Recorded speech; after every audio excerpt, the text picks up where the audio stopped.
Welcome, welcome! It's Mud Dog with the Texas Space Navy bringing you another Star Citizen video. And today I thought I would bring you a little piece of lore that they posted an article about. It's the Siege of Tiber. The Siege of Tiber was a key battle between the UEE and the invading Vanduul.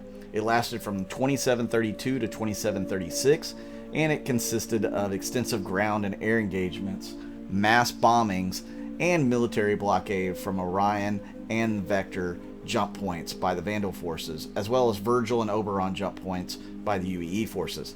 Losses were heavy on both sides. Conservative estimates put human and Vandal combined casualties in the lower millions. The siege ended with the UEE defeat on December 29, 2736, when a kingship jumped into the system from Orion, and half of the UEE forces in Tiber were destroyed in the subsequent battle. After such heavy losses, the UEE was forced to cede Tiber to the Vanduul. So here's the background. February 18th, 2712, that's, 14 years earlier? 20 years earlier than when the battle started. Orion was unexpectedly lost to the Vandal. UEE forces that had defended Orion fell back to the Tiber system and formed a secondary defense line in anticipation of another invasion. However, the Vandal remained in Orion and harvested its resources, and they didn't show any intention of pursuing the retreating UEE ships. So after several tense months, the UEE leadership concluded that another unified incursion of allied Vandal clans at the scale of the Battle of Orion was unlikely to occur, and the Imperator authorized the buildup of military forces at an accelerated pace to fortify the system. Regular intelligence gathering missions were launched into Orion to spy on the Vandal. The system didn't have a single incident until the 4th of February 2726, when a solitary Vandal blade exited the Orion jump point. So that was a good 14 years right there between when Orion was lost and when they finally spotted a ship coming in to the Tiber system. By the 16th of November, the Vandal clans were regularly launching raids into Tiber. It seemed that another invasion might be on the horizon. April 19th, 2732, this is 6 years later, a large clan took and held the Tiber Orion jump point. The UEE responded by dispatching the 81st, 22nd, the 6th, and the 31st battle groups, commanded by Grand Admiral Teska Halimede. The key ships in the battle groups were sent to guard the Virgil and Oberon jump points and defend other areas identified as potentially threatened.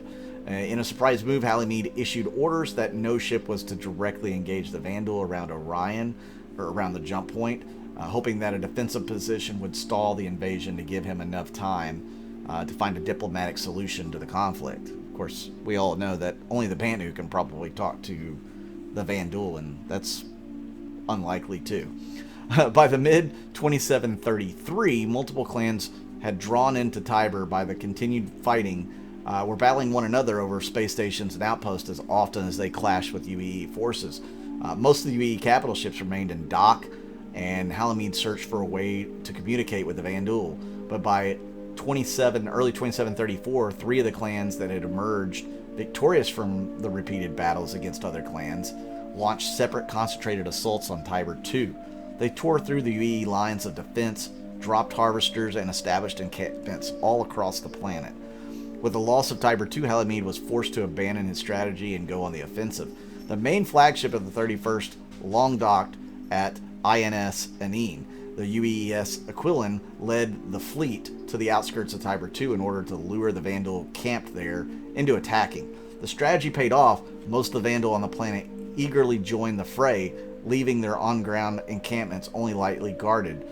So as the battle continued, strike teams from the 81st and 22nd battle groups entered Tiber's II atmosphere with little resistance and conducted aerial bombardments of the Vandal strongholds there, destroying a majority of them in under a few hours.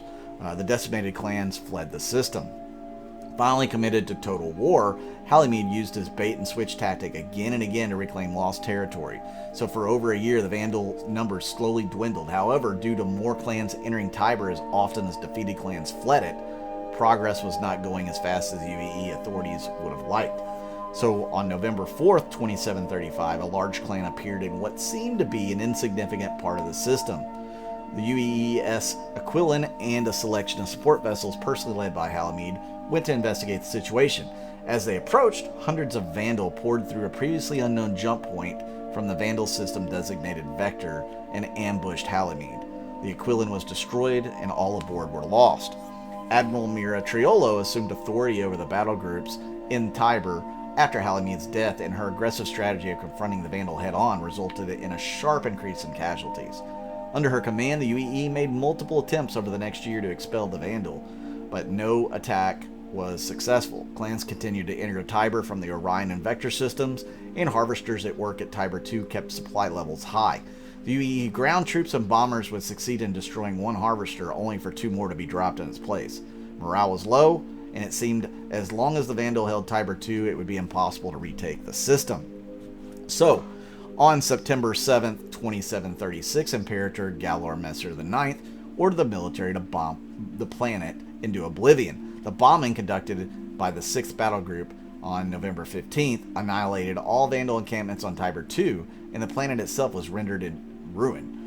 Emboldened by the success, the UE forces routed Vandal encampments from the asteroid belt, chasing them through the Vector jump point, and by November 29th, the UE held Tiber 2, the belt, and the Vector jump point.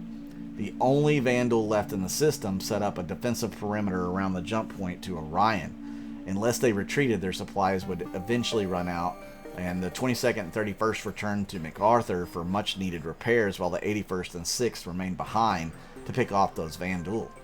It seemed that the UE was finally on the brink of victory, but then, on December 29, 2736, a Kingship, which is a powerful class of Vandal capital ship that hadn't been seen or encountered since the Battle of Orion in 2712, entered Tiber through the Orion jump point. The combined power of the Kingship and the enormous clan that accompanied it overwhelmed the 81st.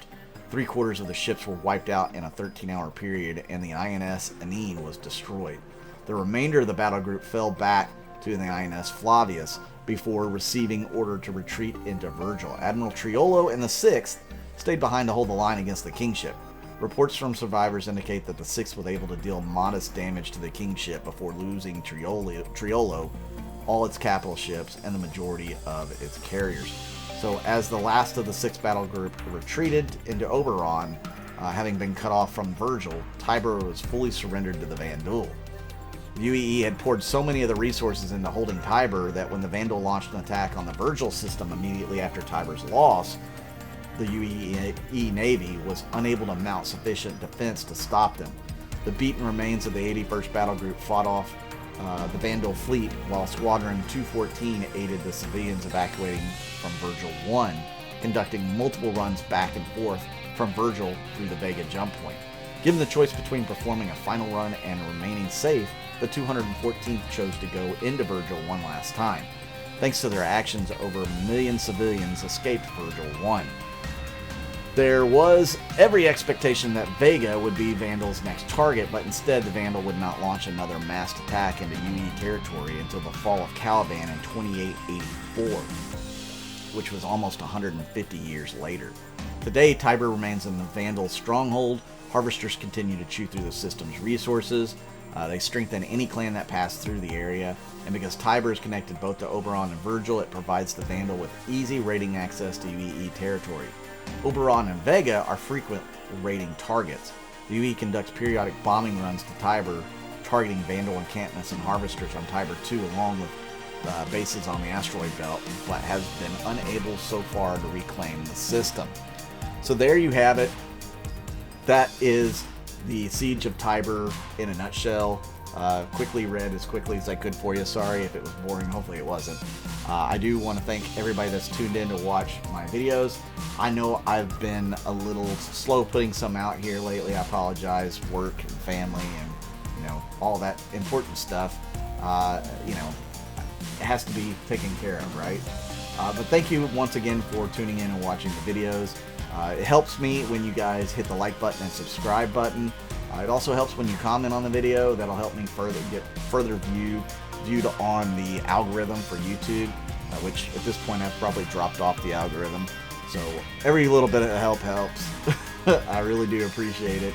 If you're interested in contributing to the channel, you can do that through my Patreon or YouTube members. Definitely check that out in the description of the video. Thank you once again for tuning in. I'm Mud Dog with the Texas Space Navy. I'll see you out in the verse.